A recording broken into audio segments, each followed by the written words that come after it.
આજના દિવસોમાં અમે ઘણા ચિંતાઓથી ઘેરેલા છીએ. ઘરમાં પરિવારના સભ્યો એકબીજાને સમજાવવાનો સમય નથી મળતો. કામની તણાવ ઉપરથી વધારે છે અને પ્રગતિ કરવાની લાલચ અમને શાંતિથી દૂર કરી નાખે છે.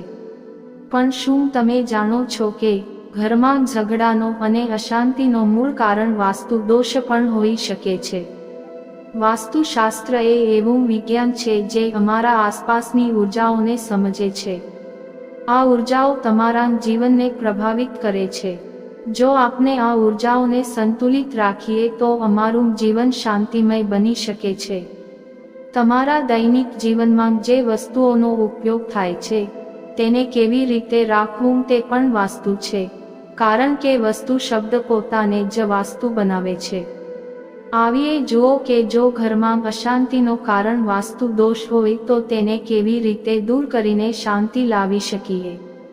જો તમારા ઘરના પૂર્વ દિશામાં કોઈ મોટો વૃક્ષ કે મકાન હોય જેની છાયા તમારા ઘર પર પડે છે તો આ પૂર્વ દિશાનો વાસ્તુ દોષ છે.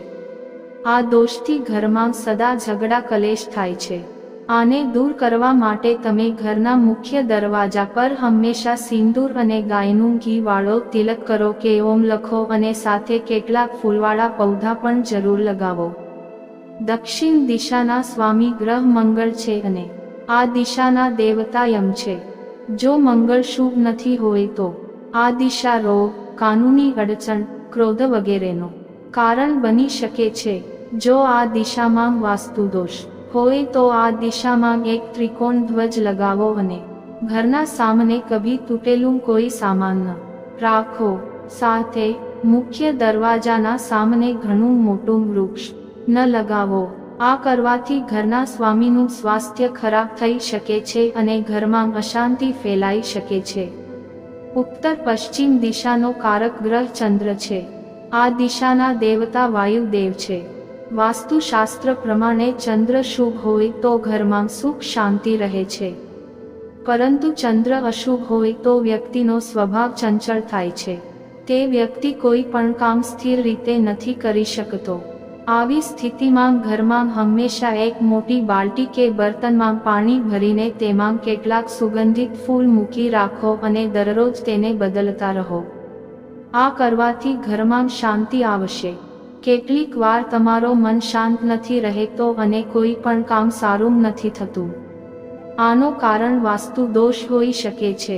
આવા સમયે એક દીવો કે મોમબત્તી જળાવીને તમારા સામે રાખો અને કોઈ સુખદ ધ્યાન સંગીત વગાડો.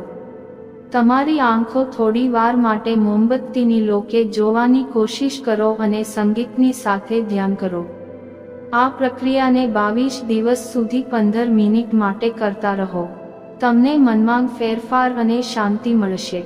જો તમારા પરિવારમાં કોઈને ડિપ્રેશનના લક્ષણ જોવા મળે છે તો આ સમસ્યાથી છુટકારો મેળવવા માટે એક ખોલી બર્તનમાં પાણી અને ફૂલ ઊંડા કરીને રાત્રે તમારા માથાની બાજુ રાખો.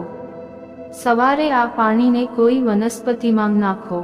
પૂર્ણ રીતે સારી થવા માટે આ નિયમને તમને 40 દિવસ સુધી કરવું પડશે. 40 દિવસ પૂરા થતાં તમને ફેરફાર જોવા મળશે. જો તમે ઘણા ભાવુક થાવ છો અને તમારો મન વ્યાકુળ થાય છે તો એક મુઠ્ઠી ચોખા હાથમાં લીધા 12 કે 21 વાર ઓમ નમઃ શિવાયનો જાપ કરીને પક્ષીઓને આપો.